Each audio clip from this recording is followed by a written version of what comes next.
أعوذ بالله من الشيطان الرجيم. بسم الله الرحمن الرحيم.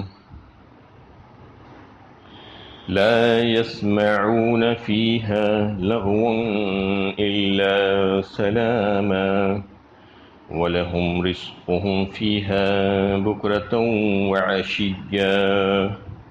وہاں وہ کوئی لغو بات نہیں سنیں گے، جو کچھ سنیں گے سلامتی ہی کی بات ہوگی، اور انہیں صبح و شام اپنا رزق ملتا رہے گا۔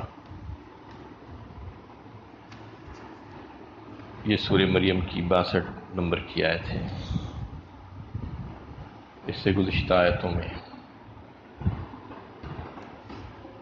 اللہ تعالیٰ نے ان انعام یافتہ حضرات انبیاء علیہ السلام کا تذکرہ کرنے کے بعد فرمایا کہ ان کے بعد ان کے جو جانشین پیدا ہوئے وہ انتہائی ناخلف ہوئے، جنہوں نے نمازوں کو ضائع کیا اور خواہشات کے پیچھے پڑ گئے، تو گمراہی کا انجام عنقریب دیکھ لیں گے۔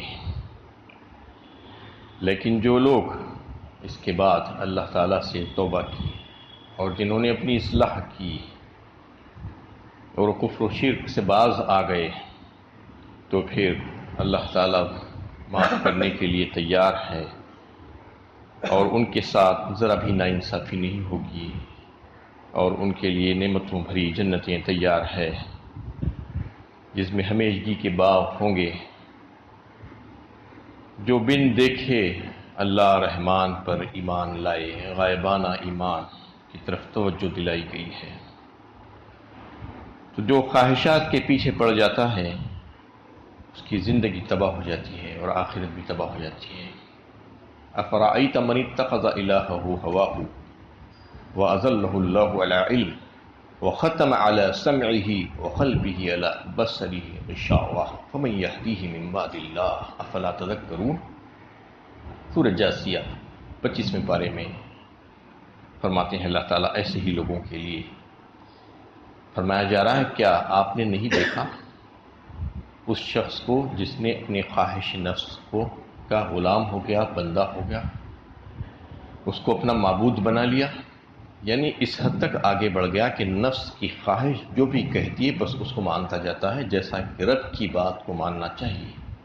وَأَذَلَّهُ اللَّهُ عَلَىٰ عِلْمٍ وَخَتَمَ عَلَىٰ سَمْعِهِ وَقَلْبِهِ وَجَعَلَ عَلَىٰ بَصَرِهِ غِشَاوَةً۔ فرمایا اللہ تعالیٰ اس کے علم کے باوجود ہم نے اس کو گمراہ کر دیا، اس کے سماعات پر پردے ڈال دیے، اور اس کے دل سے وہ سوچنے سمجھنے کے لائق نہیں رہا۔ اب کون ہدایت دے گا اس کو اللہ کے بعد؟ کیا نصیحت حاصل کرنے والا ہے کوئی؟ کیوں نصیحت حاصل نہیں کرتے؟ تو اللہ تعالیٰ فرما رہے ہیں کہ جو خواہش نفس کے پیچھے پڑتا ہے وہ ساری چیزوں کو چھوڑ دیتا ہے، بس نفس ہی کا حکم مانتا ہے، اس طریقے سے جیسا کہ رب کا حکم ماننا چاہیے۔ اور جو ایسا نہیں کرے گا اور اللہ سے معافی مانگے گا، اپنی غلطیوں کے بعد اپنی اصلاح کر کے توبہ کرے گا، تو پھر اللہ تعالیٰ بخشنے کے لیے تیار ہے۔ توبہ کا دروازہ کھلا ہوا ہے، جنت کی ساری نعمتیں اس کے لیے ہے، یہ فرما دیا گیا۔ اور پھر وہ جنت جس میں کیا کیا نعمتیں ہوں گی اور کیسی خوبیاں ہوں گی اس کی، اس آیت میں فرمایا لا يسمعون فيها لغوا الا سلاما۔ وہاں کوئی لغو اور بےہودہ بکواس نہیں سنے گا کوئی۔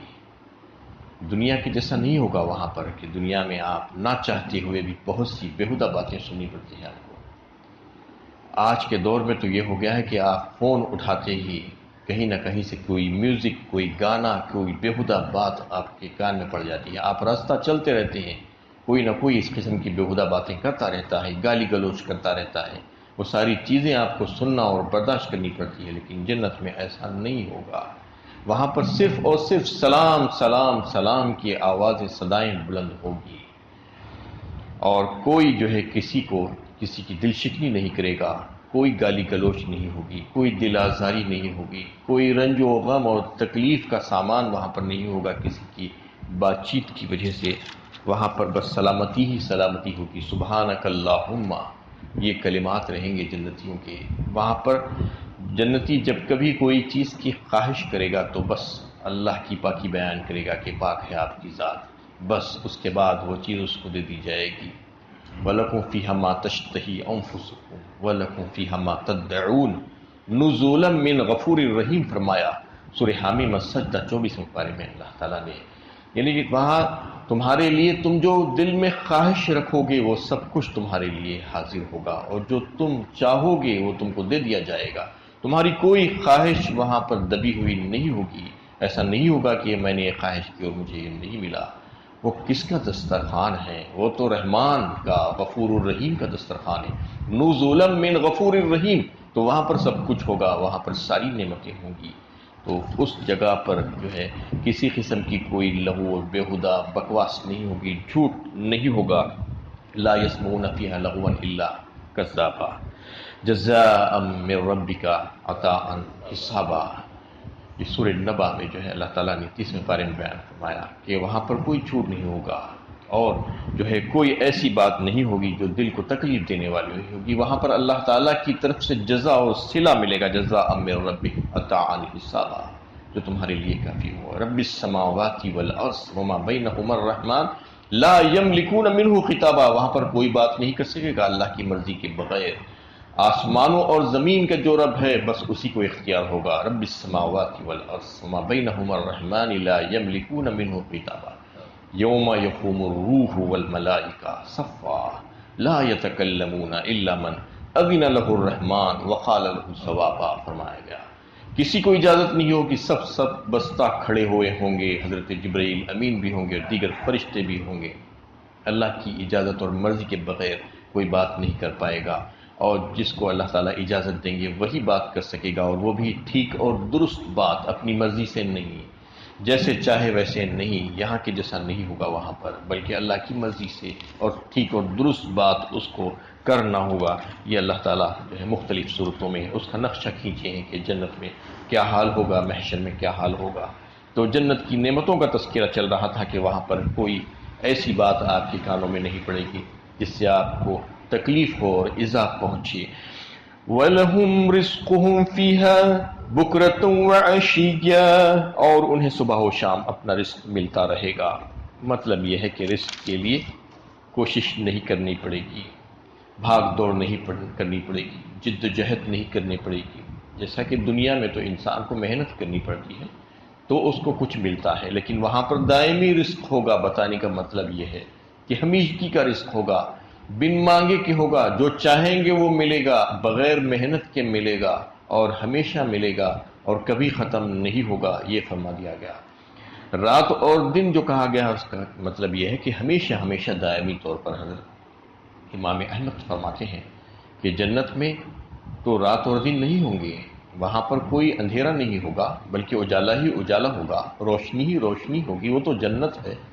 اور وہاں پر جو سب سے پہلے داخل ہونے والا جو گروہ ہوگا جنت میں، اس کے چہرے 14ویں رات کی طرح جو ہے روشن ہوں گے، ان کے چہروں کو اللہ تعالیٰ روشن فرما دیں گے۔ اور پھر وہاں پر جو نعمتیں ان کو دی جائے گی اس کا تذکرہ کئی ایک مقامات پر، کئی ایک صورتوں میں اللہ تعالیٰ نے فرمایا کہ ان کے برتن وہاں پر جو ہوں گے اور کی جو کنگیاں ہوں گی وہ سونے کی ہوں گی، اور ان کا پسینہ کستوری کا ہوگا، اور ان کا بخور جو ہوگا وہ بہترین خوشبودار لکڑی کا ہوگا۔ ہر جنتی کو اللہ تعالیٰ 2 بیویاں عطا فرمائیں گے، اور اتنی حسین و جمیل کا انہن الیاقوت والمرجان فیہن قاصرات الطرف عین، کہا بڑی بڑی آنکھوں والی یاقوت اور مرجان کی طرح، موتی کی طرح ہوگی، اس کو کسی نے چھوا نہیں ہوگا ابھی تک۔ ایسی کئی نعمتیں ان کو وہاں پر حاصل ہوگی، اور وہ عورتیں ایسی ہوگی کہ ان کی پنڈلی کا گودا جو ہے اس کے گوشت کے پیچھے سے نظر آئے گا، ان کے حسن و جمال کی وجہ سے۔ کوئی جنتی کو تھوک نہیں آئے گا، اور کوئی ریٹ نہیں آئے گا، اور کوئی گندگی بول و براس اس کی نہیں نکلے گی جنت میں۔ یہ سب دنیا ہی میں ہے، وہاں پر جانے کے بعد وہ تمام چیزوں سے پاک و صاف ہو جائے گا، اور صرف نعمتیں ہی اس کے لیے تیار ہوگی، اور جو بیویاں ہوں گی ان میں باہم بغض اور عداوت نہیں ہوگا، اختلافات نہیں ہوں گے، وہ باہم ایک ہی دل کے جیسے ہوں گے، اور سب کے سب اللہ کی تسبیح بیان کرتے ہوں گے۔ یہ جنت کا ماحول ہوگا۔ اللہ تعالیٰ یہاں پر اس آیت میں اس کا نقشہ کھینچا ہے کہ تم یہاں پر جو محنت کرو گے تو اس کا صلہ تمہیں بہترین، شاندار اور اعلیٰ اللہ تعالیٰ کی طرف سے دیا جائے گا۔ تلك الجنة التي نورث من عبادنا من كان تقيا، یہ ہے وہ جنت جس کا وارث ہم اپنے بندوں میں سے ان کو بنائیں گے جو اللہ سے ڈرتے رہے ہیں۔ بس اس میں فرما دیا گیا ہے کہ اس کا وارث کون ہوگا، اس میں جانے کا حقدار کون ہوگا، وہ اپنے آپ میں وہ اوصاف حمیدہ پیدا کرنا ہوگا اس کو، یعنی جنت کے مالک وہی لوگ بنیں گے جو اللہ سے ڈرتے ہوں گے۔ جہاں جہاں پر جنت اور اس کی نعمتوں اور اس پہ جانے والوں کا تذکرہ ملتا ہے وہاں پر متقیوں کا تذکرہ ضرور آئے گا۔ آپ دیکھیے کہیں پر یہ نہیں کہا کہ صرف عمل کر لیا تو اس کو جنت دے دی جائے گی، نہیں، عمل کیا اور ڈرتے ہوئے عمل کیا۔ ان المتقین فی جنات وعیون، جو بے شک جو اللہ سے ڈرنے والے ہوں گے وہ جنتوں میں ہوں گے، چشموں میں ہوں گے۔ ان المتقین فی جنات ونعیم، نعمتوں میں ہوں گے، باغوں میں ہوں گے جو متقی ہوں گے۔ ان المتقین فی ظلال وعیون، وہ لمبے لمبے سایوں میں ہوں گے اور چشموں میں ہوں گے۔ جہاں پر جنت اور اس کی نعمتیں اس میں داخل ہونے والے اس کے مستحق لوگوں کا تذکرہ آیا گیا، وہاں پر ہمیشہ جو ہے یہی بات آتی ہے کہ متقی، اللہ سے ڈرنے والا۔ تو ہم کو بھی جو ہے ایسا ہی کرنا چاہیے کہ اللہ سے ڈر کر زندگی گزارنا چاہیے۔ اگر جنت کے مستحق بننا چاہتے ہیں تو کوئی بھی عمل چاہے کتنا بڑا ہو، تکبر نہیں ہونا چاہیے ہمیں، اور یہ نہیں سمجھنا کہ میں نے بہت بڑے کام کر لیے ہیں۔ بہت سے لوگ تکبر میں آ جاتے ہیں اور ہر ایک کے اوپر لان تان کرتے ہیں، اعتراضات کرنے کی عادت بنا لی ہے، شیوا بنا لی ہے، اپنے آپ کو بہت بڑا سمجھتے ہیں۔ تھوڑا کچھ کر لیا، کچھ صلاحیتیں آ گئی تو ایسا سمجھنے لگتے ہیں کہ سب ان کے سامنے بیکار اور ذلیل ہیں۔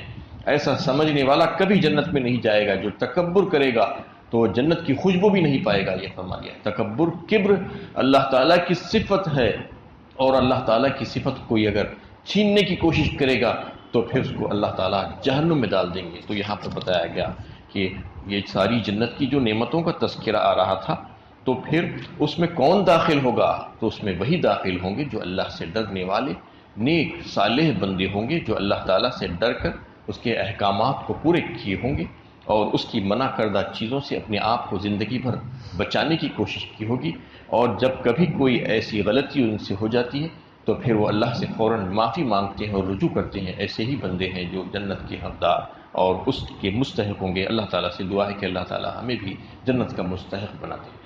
وَمَا نَتَنَزَّلُ إِلَّا بِأَمْرِ رَبِّكَ لَهُ مَا بَيْنَ أَيْدِينَا وَمَا خَلْفَنَا وَمَا بَيْنَ ذَلِكَ وَمَا كَانَ رَبُّكَ نَسِيًّا۔